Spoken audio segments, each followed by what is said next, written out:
The web is a rich place to go to find resources for teaching and learning. There's a lot of digital content that teachers can harness, and if you link to that digital content from your course webpage, then it makes it easier for students to access it as well. Let me show you some examples. I am on John Wilson, who is a sixth grade teacher at Alice Smith. I'm at his page, and he has quite a few links to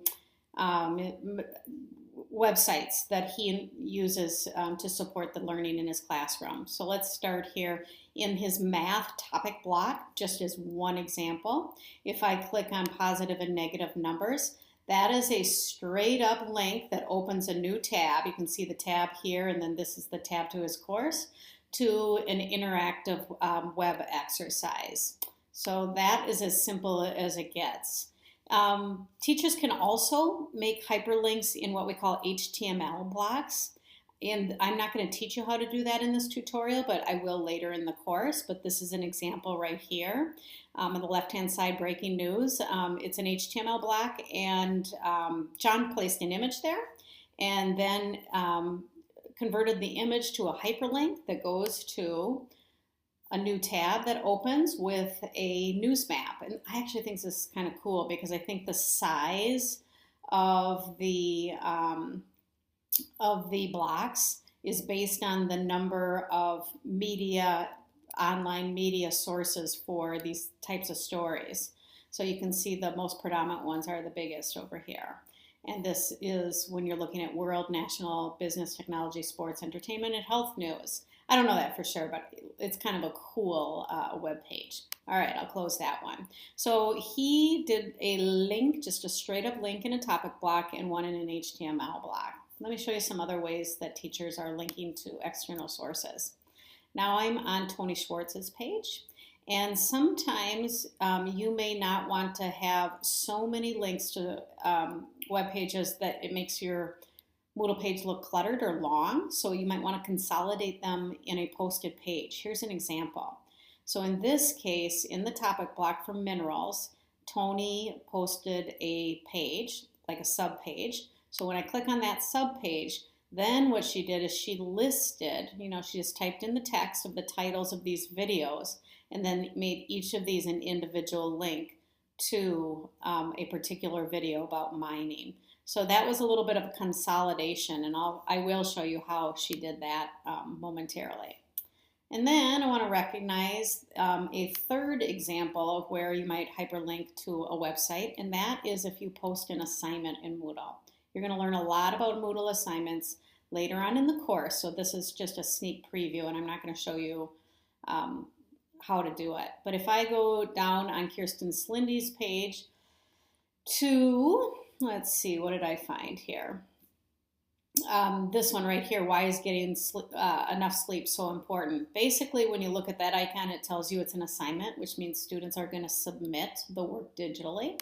If I click on it, there's a lot of text on this page, but what I wanted you to notice, in addition to all the questions that are asked that the students would post here, is that there's some hyperlinks.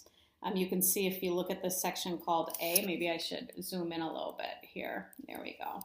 If I go to that section called A, it says go to the National Sleep Foundation website.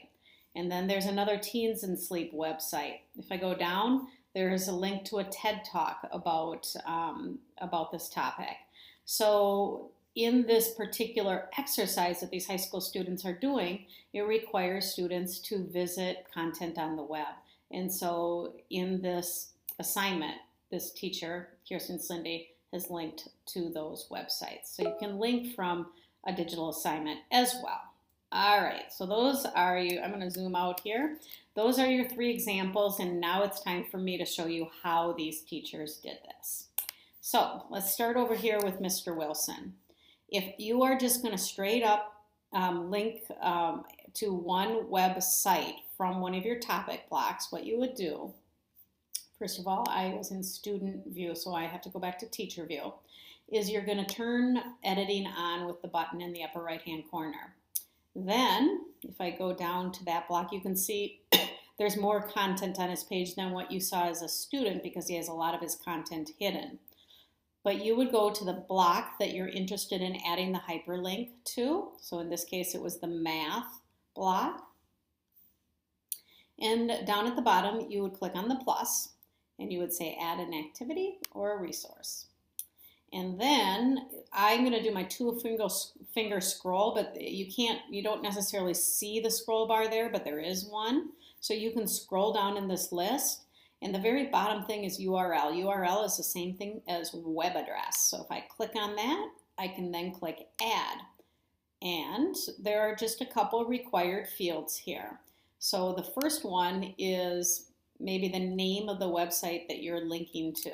So how about if I go to Everyday Math Games? Okay. If I wanted to repeat the title there, I could, or I could add an extra description. So for example, I'm not going to type in this whole thing now, but I could say Everyday Math Games is a source of interactive exercises for students to practice every unit in everyday math. That I could say something a little more descriptive. Now, the most important part is the external URL. I've actually previously loaded that up. So this is the page with the games for each of the units in math. And so I'm going to copy that URL. This is called a location bar. And I need to copy it with a Command C or going under the edit menu to copy. And then I go back to my tab here to paste that address in. So that's a Command V or an edit going down to copy. And then the default will result in this opening in a new tab after you save it. So if I say save and return to the course, then in the math block, if I scroll down at the bottom, is my hyperlink to this web page. And if I wanted to move it, I have that option. I could hover over the crosshair, and if you click and drag it up, and you see how as you're dragging it up, it exchanges, or some shadow title exchanges places with the one above, you can move it around very easily with a drag and drop. So that is how you would link to an external web page on the home page of Moodle. Well, what if you want to post a subpage and then have several links on that subpage? So what is it that Tony did on this page? Well, let me show you. Again, I'm going to get back into teacher mode here. And she's got a lot of content that you wouldn't see as well. And so that's making it, because she has it hidden, so students aren't seeing everything all at once, but just the relevant pieces. And then I think that was under minerals, so I got to find that topic here. Where is it? Minerals, volcanoes, there it is. All right. So in this case, this is her subpage, and you can tell that by this particular icon that is a visual cue for a subpage. So the way that she added that to her home page was, again, you click on the add an activity or resource, and she chose page. All right. So so you would do that and click add. I'm going to cancel this and just go look at the fields that she had to fill out to post this page. So if I go edit here and I edit my settings, this is what you will see if you add a page. You want to put in a title. You have to put in a description. It looks like Tony didn't bother much with that, but this is what appears on your page. You have an editing toolbar that, if you click on this first icon, is expandable. So you have lots of formatting and web type tools. And then you type in text. You can add images. But most importantly, we have hyperlinks. So you would to add a hyperlink that would go to another site, you would highlight that text. This is the tool that you would use to insert that link. And she pasted the URL in there. And then you want to change the target. By default, it's going to say open in this window frame. You want to change it to open in a new window. What that does is then if a student later clicks on it, it will open that link in a new tab.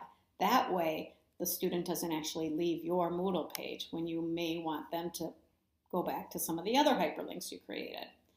So that when you finish putting the text in there and you create your hyperlinks, you would say save and return to the course. Or if you want to see your work, like what you did on that page, you say save and display. So that's what the page looks like. And of course, you can always click on one of these to test the hyperlink.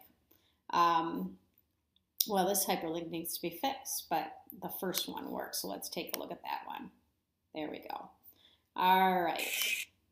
So I hope that helps you to bring the resources on the web closer to your students and make them easy to access.